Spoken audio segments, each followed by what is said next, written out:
Friends welcome to daily news Odia. आज राज्य में बढ़ वर्षार परिमाण। जदि आपण मैंने चैनल रे नुआ अच्छा एवं चैनल को सब्सक्राइब करूँ, ऑल बटन प्रेस करूँ लेटेस्ट वीडियो अपडेट पाइबापी।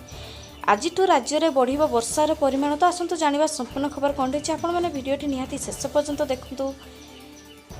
दक्षिण पश्चिम बंगोपसागर केन्द्र भागरे उपरे थिबा घूर्णी बलयटी दक्षिण पश्चिम और संलग्न दक्षिण पूर्व बंगोपसागर उपरे रही प्रभाव राज्यर किछि स्थान में बिजुड़ी और घड़घड़ी सह वर्षा हेब। सेथिमध्यरु रही मालकानगिरी, कोरापुट, रायगड़ा, नवरंगपुर, कलाहांडी, कंधमाल, गंजाम, गजपति जिले में वर्षा हेबार संभावना रही। एथिपाई 20टी जिला को येलो वार्निंग जारी करा जायछि। आसंता कालिठारु अधिक स्थान सह बढ़िबो वर्षार विस्तापी। 6 तारिख बेलू बढ़िबार वर्षार परिमाण। दक्षिण ओडिशार जिलागुड़िकर प्रबल वर्षा संभावना रही।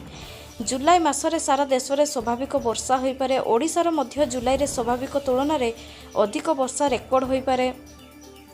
साधारणतः जुलाई मासरे 4 ରୁ 5ଟି लघुचाप सह 340 मिलीमीटर वर्षा होता है। एवं मौसुमी दुर्बल थिबा सत्वे आगामी दिन वर्षार परिमाण बढ़ी पारे। जून रे स्वाभाविक वृष्टिपात ठारू 29% कम वर्षा रेकर्ड करा जायछि। जून 1 रु आज पर्यंत राज्य में 168.1 मिलीमीटर वर्षा रेकर्ड होइछि। एही समय राज्यर स्वाभाविक 238 मिमी वर्षा होता है। 28टी जिले में नियंटिया वर्षा हेबो बोली रेकर्ड करा जायछि।